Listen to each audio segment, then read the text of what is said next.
मैं doctor Gajendra Singh Shekhawat Mota college से आज मानव भूगोल के एक नए टॉपिक इकाई फर्स्ट का मानव भूगोल का विषय क्षेत्र लेकर आया हूँ आपके सामने।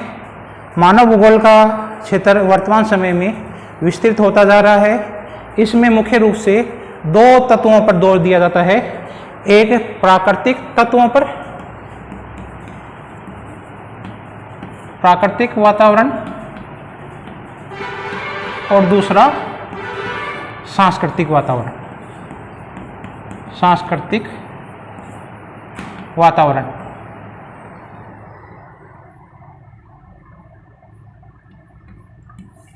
प्राकृतिक वातावरण के अंतर्गत जो प्रकृति द्वारा मानव को प्रबद्ध है, मानव को जो प्राप्त है, वो प्राकृतिक वातावरण कहलाता है। जैसे जितने भी नदी है, भूमि है, जो वातावरण है, ये आपका प्राकृतिक वातावरण कहलाता है। और सांस्कृतिक वातावरण में मानव द्वारा जो भी चीज़ों की रचना की जाती है, मानव बस्तियों का निर्माण किया जाता है, विभिन्न प्रकार के नगरों का विकास किया जाता है, कृषि क्षेत्रों का विकास किया जाता है, उद्योगों का विकास किया जाता है, इनको सांस्कृतिक वातावरण के अंतर्गत सम्मिलित किया जाता है। दोनों का सम्मिलित रूप से अध्ययन है प्राकृतिक तत्वों का मानव पर क्या प्रभाव है, मानव उन सांस्कृतिक तत्वों को किस प्रकार से परिवर्तित करता है और नए सांस्कृतिक भूदृश्यों का निर्माण करता है। सांस्कृतिक भूदृश्य, इसका विस्तृत अध्ययन अपन मानव भूगोल के विषय क्षेत्र के अंतर्गत इसके अध्ययन को सम्मिलित किया जाता है। अब अध्ययन चूंकि विस्तृत हो गया है, इसलिए इसको मानव भूगोल का जो विषय क्षेत्र है, इसको निम्नलिखित तथ्यों में अपन अध्ययन करेंगे। इसमें आप अध्ययन करने से पहले स्टूडेंट एक आपके दाईं तरफ है, दाईं तरफ इसका एक चित्र बना लेना, जिसमें आपके 6 पॉइंटों को मैंने सम्मिलित किया है। एक से गढ़ की सी की दिशा में अपन को लेकर इन पॉइंटों को अपन को नोट करना है। इसमें पहला है आपका जनसंख्या, दूसरा आपका है प्राकृतिक वातावरण जिसमें संसाधनों को सम्मिलित करेंगे, तीसरा है सांस्कृतिक वातावरण, चौथा है कालिक अनुक्रमण, पांचवा है समायोजन और प्रादेशिक संगठन, और छठा अपना है दूसरे प्रदेशों से संबंध। ये 6 पॉइंट है, इसको मानव भूगोल के विषय क्षेत्र के अंतर्गत सम्मिलित किया जाता है। इसमें अपन पहले पॉइंट से लेकर चलते हैं जनसंख्या। जनसंख्या में क्योंकि जैसे ही मानव पृथ्वी के धरातल पर जन्म लेता है, तो जैसे ही प्राकृतिक वातावरण में आता है, आते के बाद में जैसे जनसंख्या है तो मानव क्या करता है कि अपना एक सामाजिक प्राणी है, एक स्थान से दूसरे स्थान पर जाता है, अपने आवास बनाता है, अपने समूह बनाता है। तो जनसंख्या का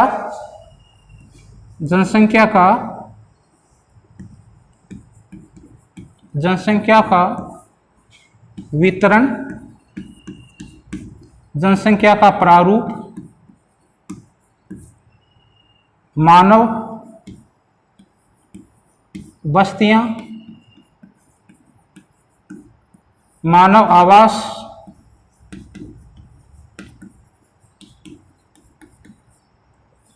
इन जनसंख्या संबंधी जनसंख्या का घनत्व है, लिंगानुपात, जो जनसंख्या संबंधी जितने भी आंकड़े हैं उन सब का अध्ययन है वो अपन किस में करेंगे, जनसंख्या संबंधित भूगोल में। और ये जनसंख्या संबंधित भूगोल है, ये मानव भूगोल की एक शाखा है। तो जनसंख्या से संबंधित जितना भी वितरण है, जनसंख्या का वितरण है, जनसंख्या का प्रारूप है, मानव बस्तियां है, मानव आवास है, विभिन्न प्रकार के सामाजिक प्रारूप हैं, इन सब का अध्ययन है वो जनसंख्या में किया जाता है। और इन जनसंख्या से संबंधित जितने भी आंकड़े हैं वो अपन मानव भूगोल के विषय क्षेत्र के अंतर्गत पढ़ते हैं। तो आपका जनसंख्या से संबंधित टॉपिक है, ये क्लियर हो जाना चाहिए। इसमें जनसंख्या का वितरण, प्रारूप, मानव बस्तियां, मानव आवास, सामाजिक व्यवस्था, घनत्व है, लिंगानुपात है, इन सब का अध्ययन है वो जनसंख्या से संबंधित करते हैं। और जनसंख्या भूगोल का ये मुख्य विषय हो जाता है, जनसंख्या से संबंधित अध्ययन। तो मानव भूगोल का जो विषय क्षेत्र है उसमें जनसंख्या को अपना मुख्य रूप से लेते हैं। दूसरा अपना पॉइंट है प्राकृतिक वातावरण। प्राकृतिक वातावरण के अंतर्गत जो मानव जैसे प्राकृतिक वातावरण में आ जाता है तो वह संसाधनों का उपयोग करता है।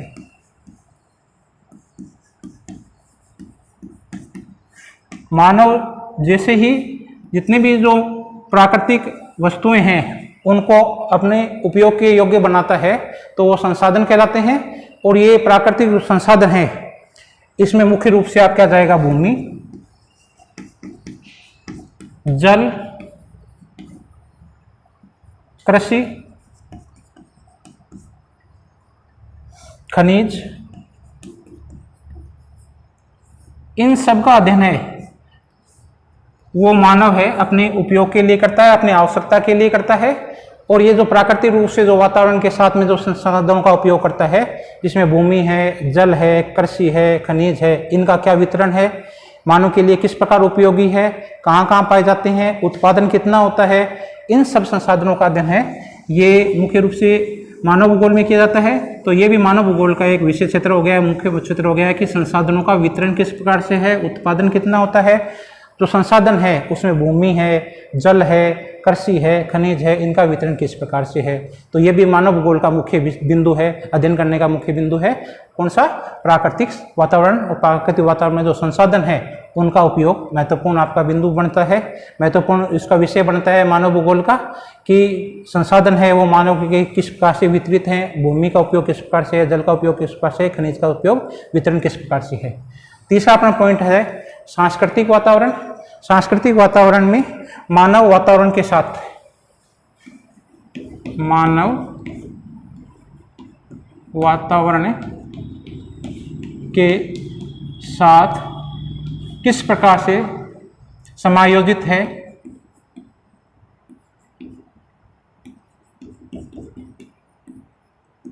एक दूसरे से वातावरण के साथ मानव का किस प्रकार से लगाव है, किस प्रकार से जुड़ा हुआ है, इसका अध्ययन भी महत्वपूर्ण हो जाता है सांस्कृतिक वातावरण के अंतर्गत। सांस्कृतिक वातावरण में आपको बताया था कि जितने भी है प्रकृति ने मानव को क्या दिया, प्राकृतिक कारक दिए और मानव उसको अपने योग्य बना लिया, अपने उपयोग योग्य बना लिया, तो क्या कहलाए, सांस्कृतिक वातावरण, सांस्कृतिक भूदृश्य।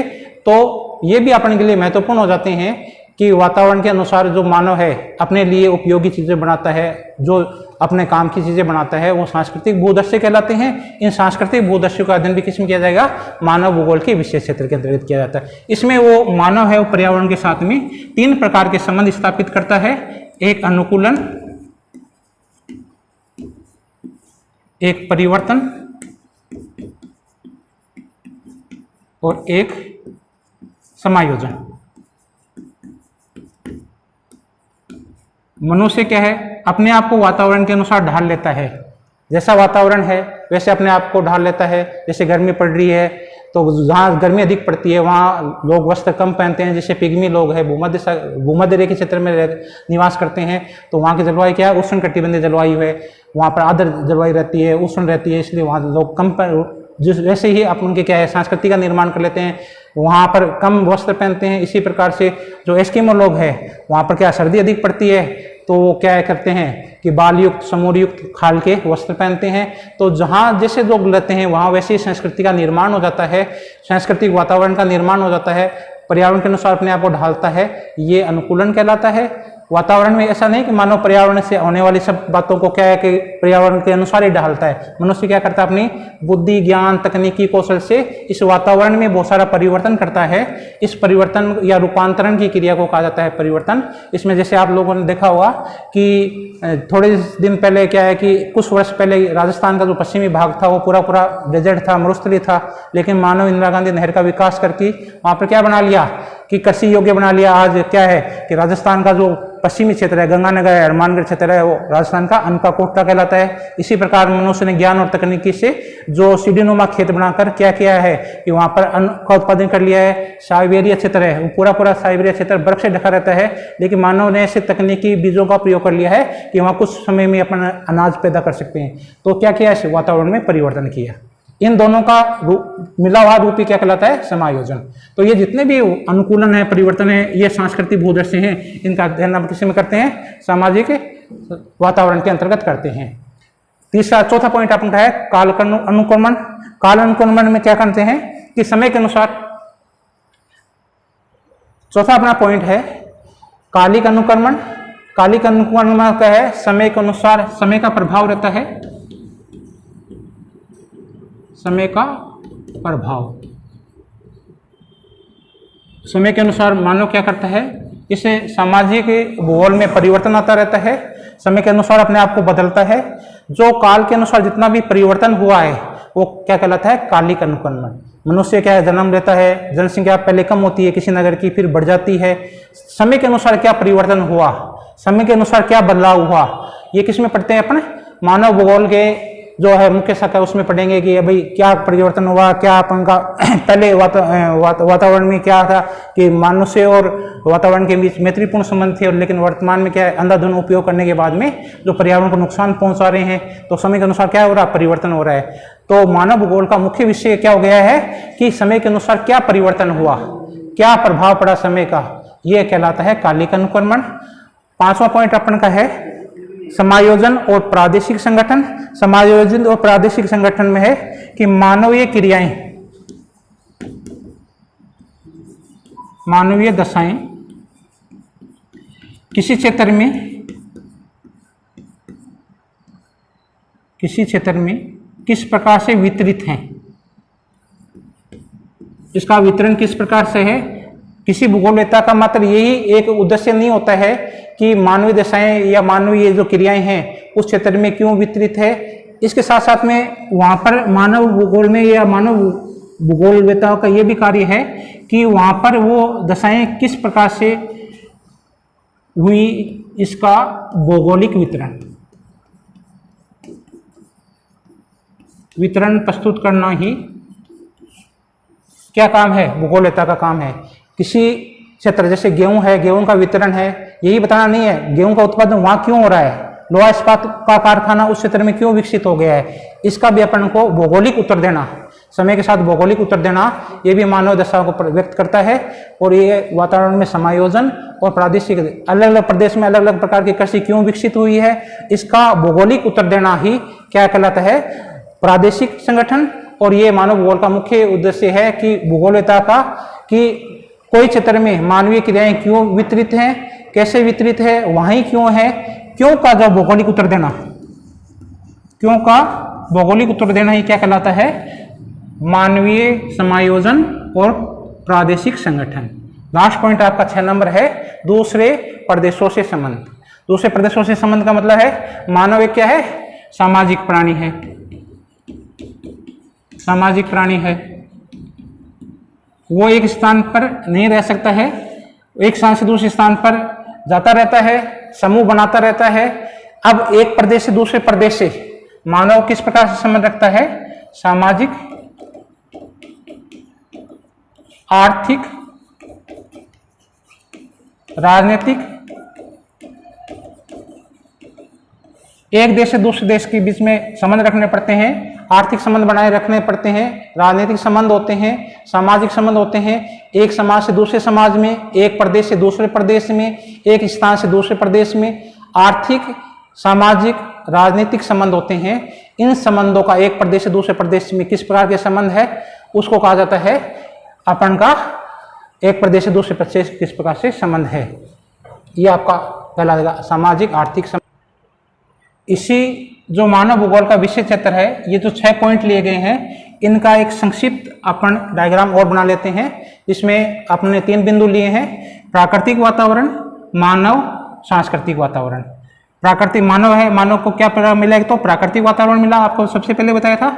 एक सांस्कृतिक वातावरण, इन दोनों वातावरणों से ही क्या है कि मनुष्य का प्रभाव पड़ता है।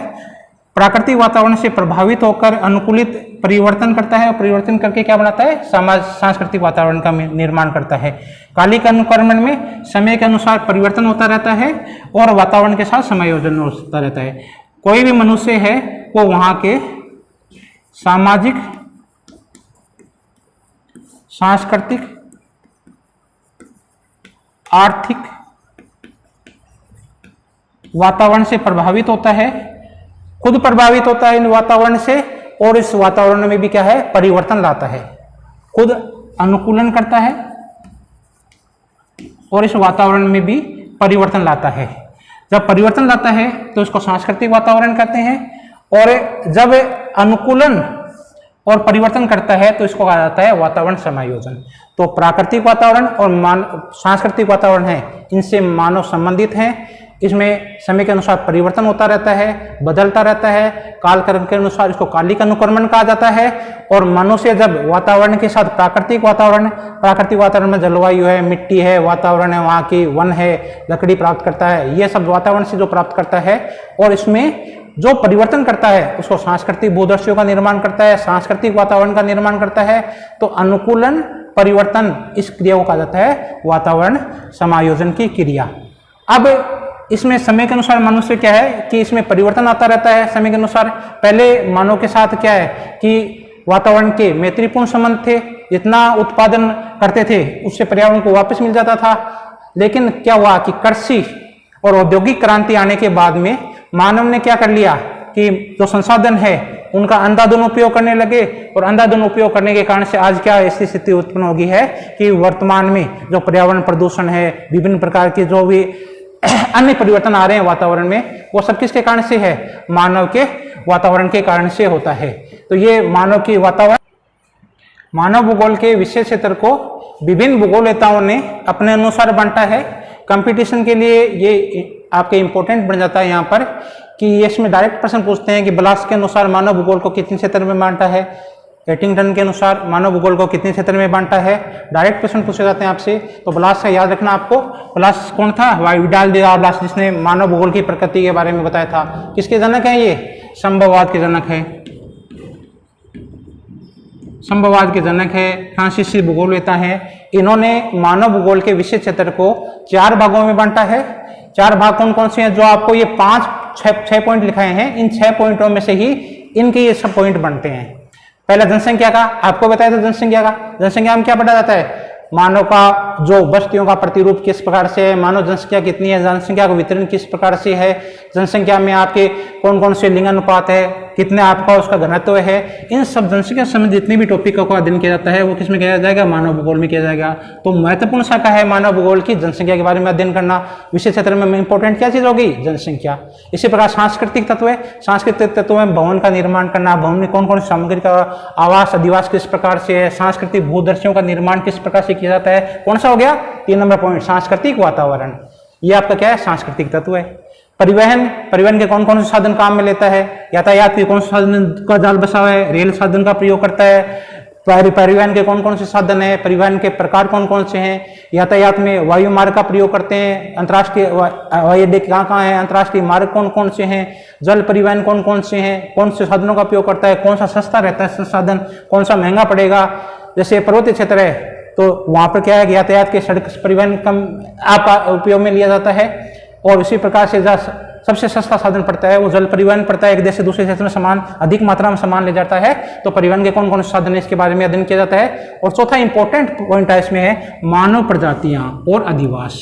मानव प्रजातियों में विभिन्न प्रकार की मानव की प्रजातियां पाई जाती है, जैसे नार्डिक है, मास्टुलाइड है, मंगोलाइड है। ये जितनी भी प्रजातियां हैं इन प्रजातियों का अध्ययन भी किस में किया जाता है? मानव भूगोल के विषय क्षेत्र में। कौन मानता है? ब्लास के अनुसार ये 4 पॉइंट है, जनसंख्या, सांस्कृतिक तत्व, परिवहन और मानव प्रजातियां और अधिवास। इसी प्रकार से एटिंगटन महोदय ने मानव भूगोल के विषय क्षेत्र को 2 भागों में बांटा है।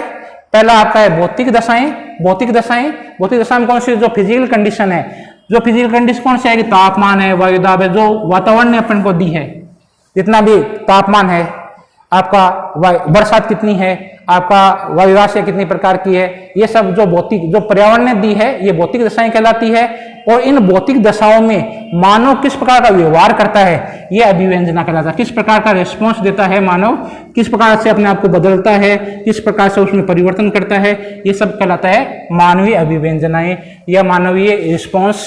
ये आपके फिजिकल पॉइंट है और ये मानव के रिस्पॉन्स इसमें आपका दूसरा पॉइंट है।